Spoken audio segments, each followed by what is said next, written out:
ನೋಡಪ್ಪ ನೀನು ಹೇಳ್ತೀನಿ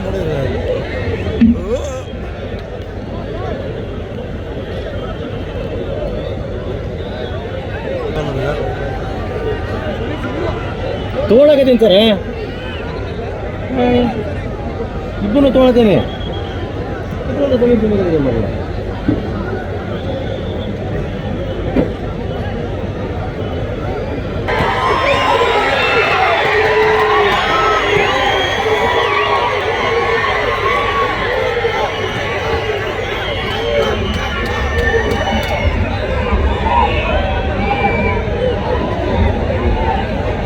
ನಮ್ಮ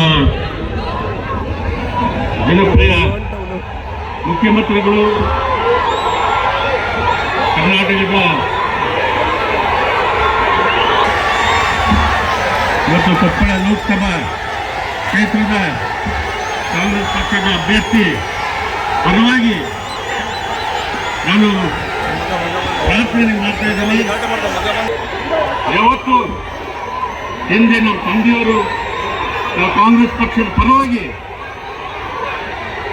ನಾವು ನಮ್ಮ ಮನೆತನ ಇರ್ತಕ್ಕಂಥ ಕಾರಣದ ಮೇಲೆ ಗೂಟುಗೊಳಿಸ್ತಾ ಇದ್ದಾರೆ. ದಯವಿಟ್ಟು ಇದನ್ನ ಯಾರು ನಂಬಕ್ಕೆ ಹೋಗಬೇಡ್ರಿ. ಇವತ್ತು ರಾಜಶೇಖರ ಯತ್ನಾಳ್ ಪರವಾಗಿ ನಾವೆಲ್ಲರೂ, ಯಾಕಂದ್ರೆ ಸಿದ್ದರಾಮಯ್ಯ ಅವ್ರ ಮೇಲೆ ನಮ್ಗೆ ಬಹಳಷ್ಟು ಅಭಿಮಾನ ಇದೆ. ನನಗೆ 91ರಿಂದ ಅವ್ರ ಮೇಲೆ ಅಭಿಮಾನ ಇತ್ತು. ಯಾಕಂದ್ರೆ ನಾನು ನನ್ನ ಗಾಡಿ ನಟ್ಟಿಸಿ ನಾನು ಅವ್ರನ್ನ ಕರ್ಕೊಂಡು ಹೋಗ್ತೇನೆ ಚುನಾವಣೆ ಪ್ರಚಾರದಲ್ಲಿ. ಯಲಬುರ್ಗ ಮತ್ತು ಕೊಪ್ಪಳ ಕ್ಷೇತ್ರದಲ್ಲಿ 91ರಲ್ಲಿ ಆ ಒಂದು ಗೌರವ ನಮ್ಮ ಮನೆತನ ಇವತ್ತು ನಾವು ಖಂಡಿತವಾಗಿ ಯಾರು ದಯವಿಟ್ಟು ಕೆಲವು ವ್ಯಕ್ತಿಗಳು ಅಪಪ್ರಚಾರ ಮಾಡ್ತಾರೆ. ಆದರೆ ಇವತ್ತು ರಾಮುಲು ಕುಟುಂಬದವರು ನಾವು ಖಂಡಿತವಾಗಿ ಸಿದ್ದರಾಮಯ್ಯ ಹಿಂದೆ ಇದ್ದೀವಿ.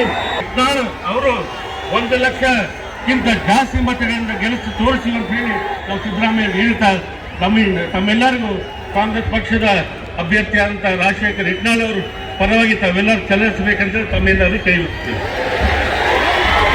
ದಯಮಾಡಿ ಕುಂದಿರ್ಬೇಕು, ಕುಂದರಿ ದಯಮಾಡಿ. ನಿಮ್ಮೆಲ್ಲ ಉದ್ದೇಶಿ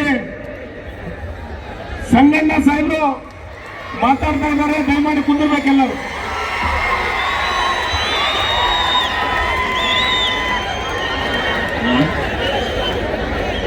ದೇವನಾದ ಚನ್ನಬಸವ ತಾತನ್ನ, ಆಂಜನೇಯನ್ನ, ದುರ್ಗಾದೇವಿನ ಉನ್ಮನದಲ್ಲಿ ನೆನೆದು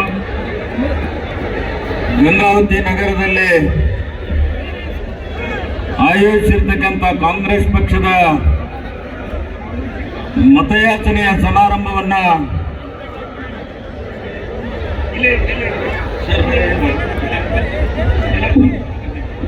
ಬಂಧುಗಳೇ, ಈಗ ತಾವೆಲ್ಲರೂ ಮಾನ್ಯ ಮುಖ್ಯಮಂತ್ರಿಗಳು ಅವರಿಗೆ ಸಾಕು, ಈಗ ಸಾಕು, ಭಾಳ ಇದು ಮಾಡಿದ್ದೀರಾ. ಗೌರವ ಕೊಟ್ಟು ಮಾನ್ಯ ಮುಖ್ಯಮಂತ್ರಿಗೆ ಈಗ ಮಾನ್ಯ ಮಾಜಿ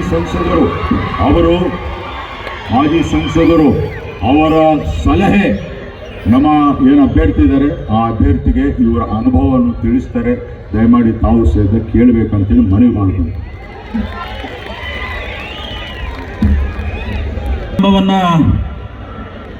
ಉದ್ಘಾಟಿಸಿರ್ತಕ್ಕಂಥ ನಮ್ಮೆಲ್ಲರ ನಾಯಕರು, ಈ ರಾಜ್ಯದ ಅಭಿವೃದ್ಧಿ ಅಧಿಕಾರರು ಮತ್ತು ಈ ರಾಜ್ಯದ ಮುಖ್ಯಮಂತ್ರಿಗಳಂತ ಮಾನ್ಯ ಸಿದ್ದರಾಮಯ್ಯ ಸಾಹೇಬರವರೇ,